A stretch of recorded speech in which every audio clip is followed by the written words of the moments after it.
Hello there everyone, Ashen Flash here, and welcome on into my review of two brand new Disney sets launching on June 1st. These were sent to me early by LEGO and Land to do a review for, but I'm super excited about this. These are releasing to coincide with the 30th anniversary for the film this year. What's really exciting is that these two sets are the first ever LEGO The Lion King sets. This is super exciting. We've got a much cheaper, smaller alternative here for kids, and we have this over here, an 18 plus, much larger model for adults. This is the smallest one. This is 43243, the Simba the Lion Cub set, and it's going to be retailing for $19.99 USD or $24.99 Canadian. And here's what the back of the box looks like, just showing off some of the posability for this set. And then we have young Simba the Lion Cub, which is 43247. It's going to be retailing for $129.99 USD or $169.99 Canadian. You can see up here just one of the real life pieces. There's a couple of cool little infographics here, some stats on the size, the height, and then some reference pictures and posing and different things. There are time codes down below if you want to hop around to the different sets, as well as here, specifically, we're going to open up this and check out the instructions to find out about the designer of these two sets. All right, so here it is, and you've got the front cover with Simba and the Lion King on the back. But if you go through this, you can see we've got an image with both of the two Simbas. So I guess you can see the daughter is building the small one when the mom's building the large one. Anyways, here's Marcos, who designed so many incredible Disney sets, and you can read about that. And then also here you can read about the Circle of Life. And you've got Mufasa with little Simba. And then you're into the build. Nothing special going on here. And these instructions, like fun facts or different things, but that's okay. And here is Simba built. And it's a remarkable model. Like, it looks like Simba. This makes an excellent display piece. I am so impressed by this. And you can even move the head here. You can see how it rotates. And it's very expressive that way. However, that's pretty much it for the posability. You can move the tail a bit, but the mouth, nothing. The legs, nothing. And that was one of my complaints with Stitch, designed by the same person too. And I think that when it comes to these buildable characters, and it's tough not to compare this to Bowser. That's just the pinnacle of building characters. Like, there's play features here. There's so much posability, movement here. You've got this that helps to make him expressive. And you can, like, there's just so much going on here. You've even got, like, his tail here goes and the legs go limp when you put him down. This, to me, again, obviously size-wise and build-wise, it's much more complicated and complex, but I'm having a hard time with any buildable character not comparing it to this. All that being said, really, Bowser just sits on my shelf, which is the same thing that's going to happen here with Simba. And, you know, maybe I'll walk by occasionally, turn the head here, or, you know, play with Bowser, moving him just a little bit, but at the end of the day, it's an incredible display. And I actually have held a real-life lion cub before, and it's just really cool. I don't know if you happen to catch the LEGO video that they did of someone holding little baby Simba here up like they did in the movie. Like, that's a really fun idea, and it does feel like you're sort of holding a little cub here. The head here looks amazing, just the shaping of it. You can turn it again like you've seen all throughout this video.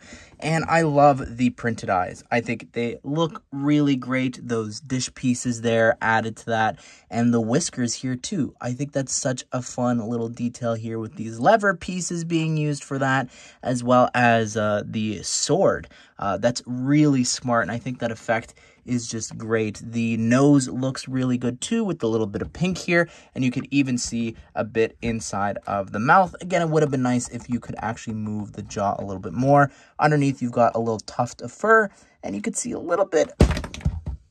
It's now, I don't know, the third time that's happened. It's a little frustrating. I think that this is definitely meant for a display piece and not to actually move. And I know that that's the only play feature, but just the slightest moving up and down, boom, already disconnected. So you got to be really careful with how you are moving that.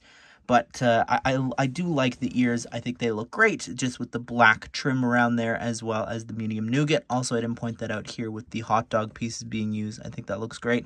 I like the little tuft of hair up here on the top and just how, you know, it's organic. It looks a bit different. Obviously, some orange is a little bit more noticeable than others. But this is what the back of the head looks like here. Again, already popped off there. I'm really, I don't know if did I push that gray piece down too far? I'm not sure. So we'll just look at his head like this then. But it looks great. Look, you got a little, almost a hidden Mickey here in the back, but I like all the parts that are being used here.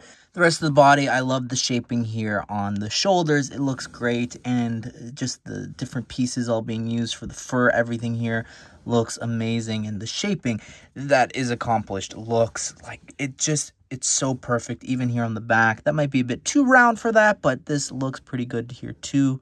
And in the back, you've got the tail, which is I guess sort of something that you can pose and move. You could spin that bit around, but all this is forced to be that way. You could detach it and turn it if you want to have the tail going a different way there, but I think you should just stick with it facing this way there, and you can again move this around. And so the set was actually slowly descending me into madness, and what I did was I realized that when I was playing with the tail, this piece here actually got pushed in too far. So you need to make sure, there's no stop or anything, you need to make sure that you don't push it in too far. Because if you do, actually it's better to attach it like this and never touch the tail again. Because if you do, that piece will go too far and disappear so that you can't even move the tail at all. Up here at the top, also, I've raised it with a pair of pliers here, or tweezers, whatever, to grab onto it so that you can reattach the head here, slide it in, and hopefully, nope, it's still happening, even though I raised it up. I think there's not enough grip here. All right, so I've gone ahead, removed it all the way. I'm gonna go ahead and slide this in and attach it. It's still happening. Anyways, on the end here, now it's not going to fall off. I could show you spinning this around. You've got all these different tube pieces there on the end that can spin and turn, as well as the bush here. And this is an interesting part usage. It's a little too blocky maybe for the tail. I just realized as well, if you do want to actually position the tail, don't mess with the gray one. You can just mess with this piece here and turn it like that as well, or the next tube piece down below. And here are the paws, and I think it's great. They use this piece here, what people have affectionately called the Among Us piece, and it looks amazing. Just it accomplishes the shaping of the paws just so darn well down here. Like, that is incredible. And again, just the tufts here of fur and different things. I wish maybe there wasn't some medium nougat sticking out there, but other than that, looks really good even down here. Alrighty, here's the smaller version, and I've tried to sort of position it like you just saw with the other one, having him sit down. I'm going to move this out of the way, but let's try and see how the head moves on this one, shall we? Oh, that's so nice and not frustrating at all, and it's never fallen off ever filming or when I was building it. Oh my goodness. Anyways, this is an adorable little model. I love the look from the front. I think that's great. It's quite impressive if you think about it. Like the printed eyes there and the printed ear pieces there on these 3x3 tiles. I think that looks pretty cool. It would have been interesting to see if maybe they could have figured out a way to brick build these, but it still gets the effect across really well. I think over here, like if you move the ears just a little bit, you really see the interior there. And obviously you're not meant to do that, and you were supposed to have the ears inside there, but you could still see the hinge. So I don't know about that, but yeah, this is great. I love the look of this. I love the little nose, the mouth up there in the front, just the teeth pieces there being used. Looks great. Kind of wish maybe it had a jaw as well to open.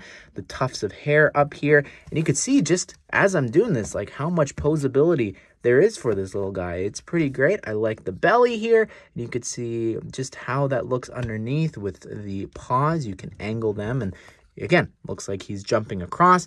In the back here, you have a tail that can move and angle. You've got a little feather piece there on the end. And the leg, you can actually move a lot up and around, and you've got these little paws here, which is the same build for all four, but you can angle them again to have sort of him go up on his back legs. But then you saw before how I had him sitting, which looks pretty cool. And you could even have him lying down, I guess, if you want to stretch those out and position him that way. But this is a really cute little model. You can have him sort of pawing at you. I don't know. I love this. This is so much more impressive posability and play feature wise than the other one. I get that's a display model, but he hasn't fallen apart yet here either. And here's the side build, which I also think is a lot of fun. You've got a snail, a worm, some sort of slug with the croissant piece, and some ladybugs on these leaves. So that's just so fun, a fun little reference. I actually wish maybe they could have included larger versions of this in the big Simba set.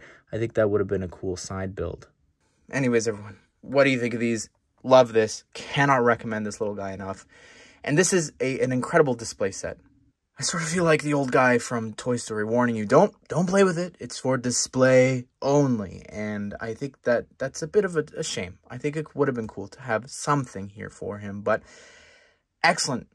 Looks gorgeous. Looks just like Simba. And this little guy does too. But you can play with this one. And you've got the slugs here and the food, which I think is a really awesome and fun inclusion. But what do you think of these two? Be sure to subscribe, turn on the bell notifications so that you don't miss out on future LEGO Disney set news and reviews. Hope you guys did enjoy the video. Hope you all have a great day. I will see you all in the next one.